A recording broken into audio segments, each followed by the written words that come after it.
Oh, amém. Neste mesmo dia 17 de junho de 2020, depois de ter lido e no fim recriado um pouco um conto, já com bastante anos de feitura, vou ler um outro, também bastante grande, que tem uma epígrafe inicial até algo esotérica: non nobis, domine, sed nomine tuo da gloria, abreviada, a que segue bastantes está dobrado e um texto grande para transcrever implicaria bastante tempo, ainda que a letra seja fácil, e vou lê-lo até na interrogação do que está cá, porque escrevi-o e só agora, nestas tarefas de confinamento, ordenamento, é que veio lá de cima. Já só restava uma vaga memória. Da montanha ficara uma mancha de névoa oca, debaixo de uma ondulação cerrada e negra, de um imenso poder materializado desde há quantos séculos. O casal internou-se pela terra afora, os pés bem assentes em cada passo, os dentes unidos na retenção de uma respiração que se poderia tornar ofegante. Ao longe, as luzes de um qualquer povoado, percursos desconhecidos para um caminho de uma vertente nova em que estavam em busca do sol nascente.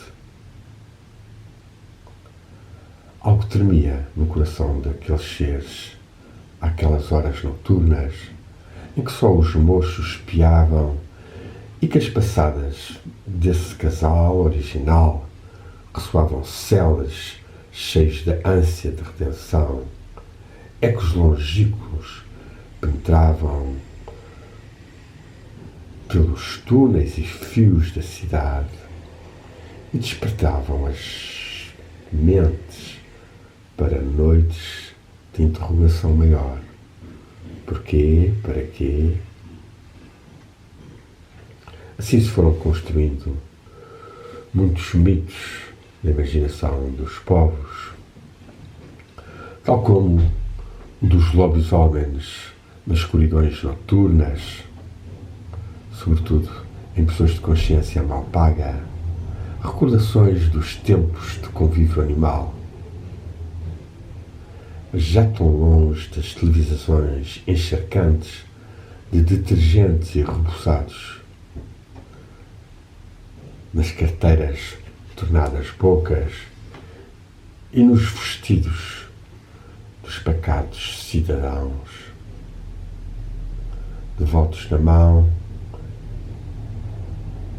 ergueram-se políticos e mais políticos, mas sempre se notou que uma certa mentira estava bem e sempre visível na cara de todos e de ninguém.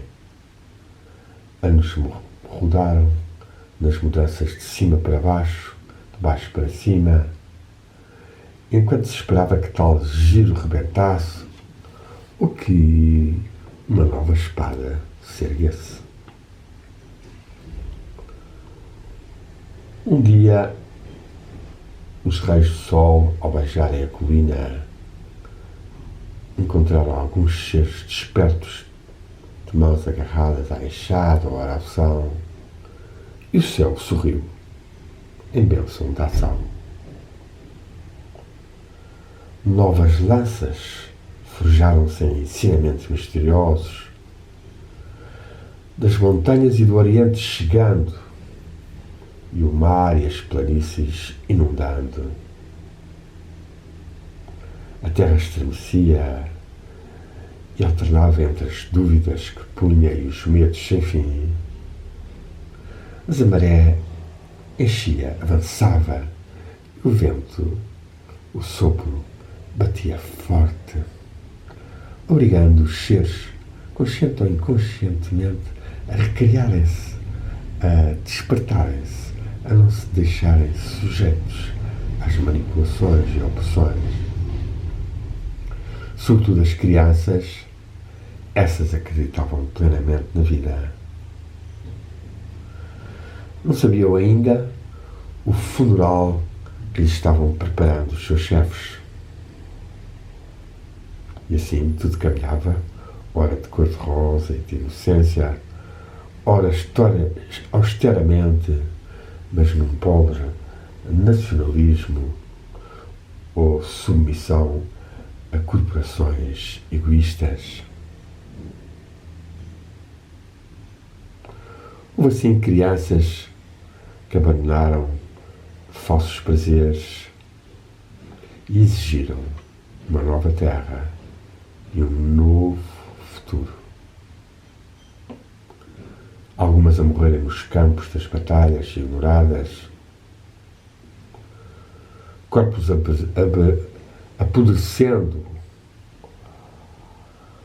ao relento do que abafava as melhores potencialidades de ser, seja grandes plantações de droga, seja as fábricas de canhões alimentadas por não sei quantos países especialistas em munições e em opressões de outros povos.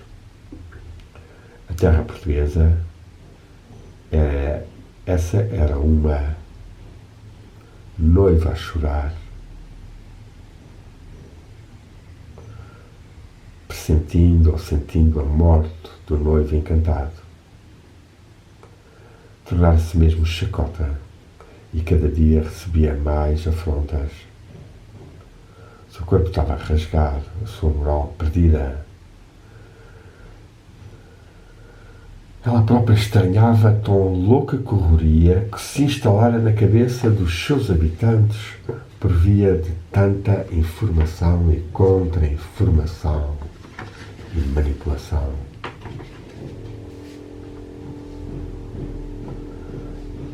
Do alto da montanha, desse oriente íntimo, desceu, contudo, quem soubesse, os remédios para tal amnésia tão profunda. Para quem quisesse ouvir a voz da união, em vez do lema da separação. Faces tisnadas pelo sol, remos arquejantes, faces interrogadoras, sorrisos adolescentes, passos esboçados, desejados. Tudo isso se congregou num imenso mar de gente que soube com força querer e por isso teria de ter fatalmente a hora de realizar e de receber. Desse alto interior que na fronte está de cada ser, uma estrela brilhou que me iluminou os interiores de todos esses mais abertos a tal mistério. Assim se foram transformando alguns seres conscientes do seu espírito e uma grande paz, sabedoria e amor começou a jorrar de tais almas e operarem-se grandes transformações. Enfim, estava-se a realizar a ressurreição, não dos mortos e dos seus corpos apodrecidos, mas de vivos, almas vivas, ainda que diminuídas e oprimidas, e que agora, pelo conhecimento espiritual, estavam a despertar, a ressuscitar para o seu corpo de luz e de glória. Testamentos antigos se cumpriam e palavras velhas, antigas orações ou mantras, novos sentidos adquiriam. O vento perpassava pela terra em sinal de renovada alegria.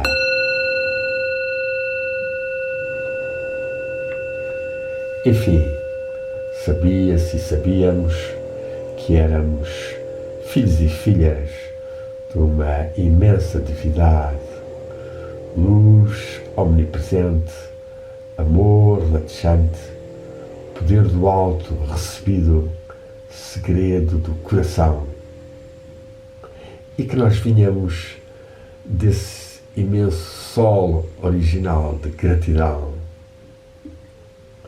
emanação ou criação sem fim renascida, em ondas concêntricas pelos universos em expansão.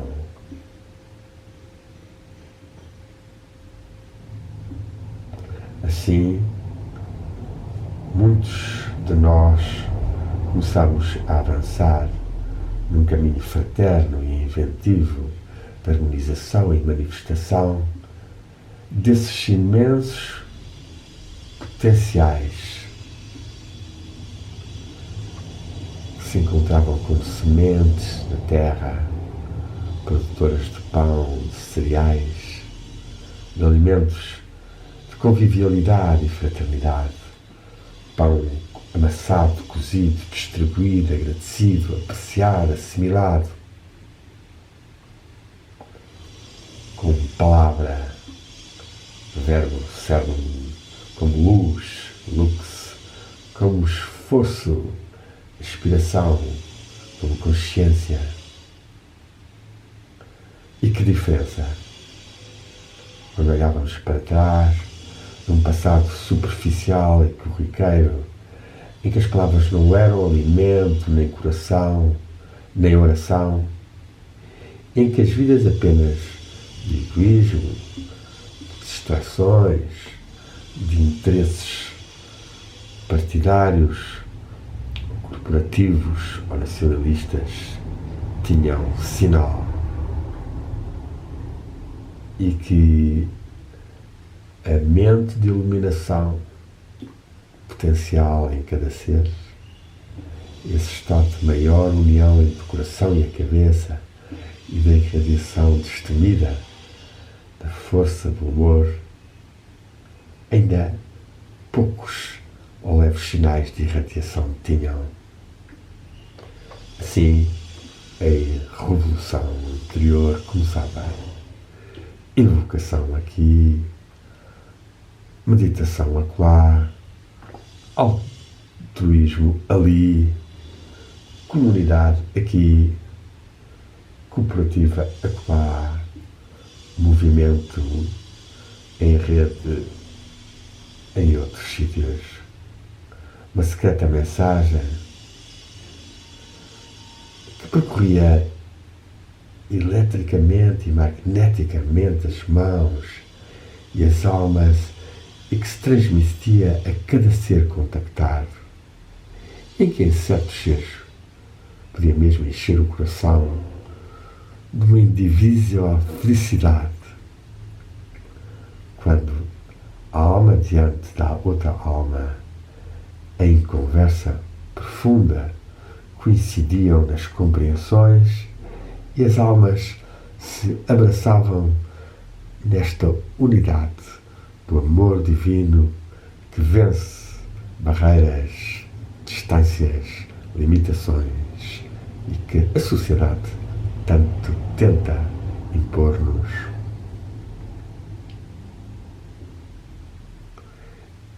O tempo tornou-se algo urgente, mas um ritmo calmo. Uma construção a fazer-se de novos seres interligados entre si, e não apenas de novos hospitais, ou de escolas, ou de professores que iriam repetir as mesmas formas de cura ou de ensino que não interessavam tanto em muitos casos. Eram tempos de criatividade no meio das dificuldades de uma luta contra uma sociedade demasiado conformada em moldes egoístas e dependentes de imperialismos e de opressivos corporativismos.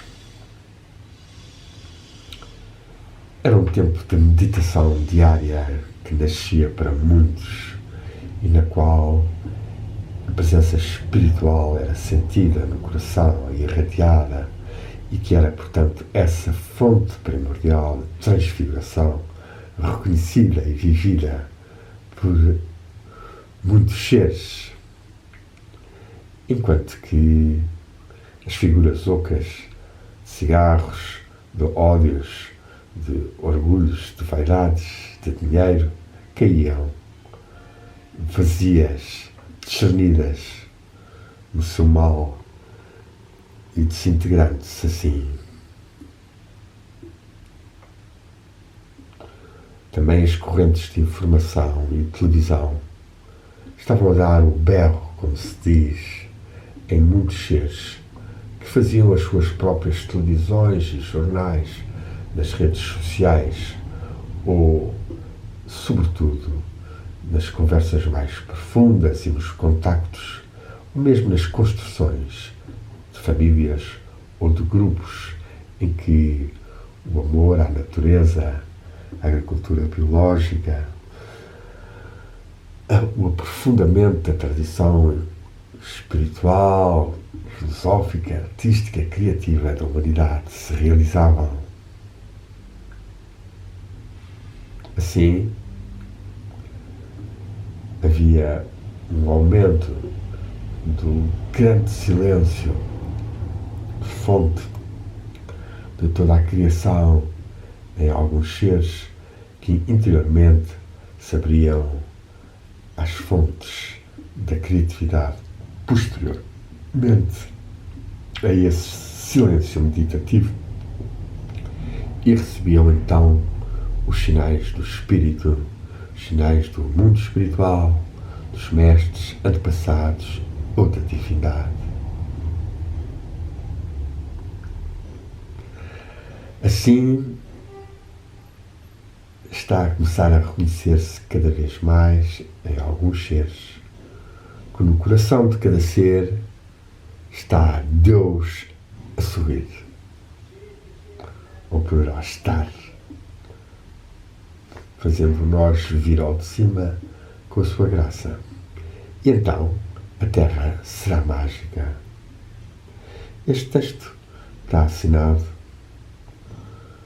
pois foi realizado numa das casotas que a Dalila Pereira da Costa, minha grande amiga e notável escritora portuguesa e espiritualista, possuía nas encostas da Serra do Marão, para onde eu me ia a recolher, em geral, no mês de julho ou agosto, com regularidade, sempre durante alguns anos seguidos. Aqui tem a assinatura de Fontes Marão, julho de 1984.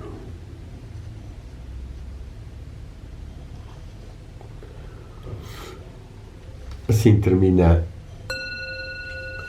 esta leitura de um texto curioso, em que eu fiz uns pequenos acrescentos, porque tendo sido autor em 84, em julho, com todos os idealismos e ainda face a tanta esperança de transformação, que em parte se realizou, mas que noutra parte também não, que agora em 2020 vemos ainda como a pandemia e todas estas guerras biológicas do imperialismo e de uma classe política muito vendida vão dificultar. Há, contudo, muita gente a fazer os seus trabalhos e certamente que as revoluções que assistimos em vários países, seja contra o imperialismo norte-americano, nomeadamente na Síria, muito visível, ou mesmo no Iémen, seja o Black Lives Matter, a luta contra o racismo, que é também o Palestinian Lives Matter, a vida dos palestinos ou palestinianos também vale face ao genocídio que o governo sionista de Bibi vai fazendo sobre eles, destruindo a antiga Terra Santa, que está numa terra completamente deslacerada e destruída. Então esta terra mágica que nós aspiramos aqui neste conto tem certamente ainda que sofrer transformações grandes e esperemos que, de facto, o imperialismo norte-americano ou anglo-saxónico ou da NATO, a que a União Europeia, o Canadá e aliados com o extremismo saudita, com o sionismo israelita, tanto fazem mal ao mundo, vá diminuindo, se vá transformando e possa, de facto, uma humanidade mais livre e com mais coração fraterno a viver-se criativamente, harmoniosamente, realizar-se.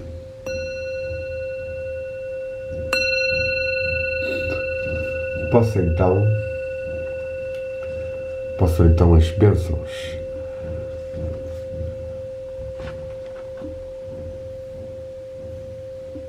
dos portadores do Santo Grau, aqui numa imagem de um grau talhado na Pérsia, Jan, uma das fontes da tradição do Santo Grau, e o outro, uma pintura do notável mestre espiritual e pintor Boin Ra, da montanha sagrada dos Himalaias, vista nos mundos espirituais, e lembrando-nos que há muita alienação nas movimentações da nova era, muito exagero, onde há sobretudo comercialice por trás disso tudo, ou então fanatismos. Possa o caminho claro, interior, para a ligação aos mestres, aos anjos e à divindade ser realizado por mais seres. Amém.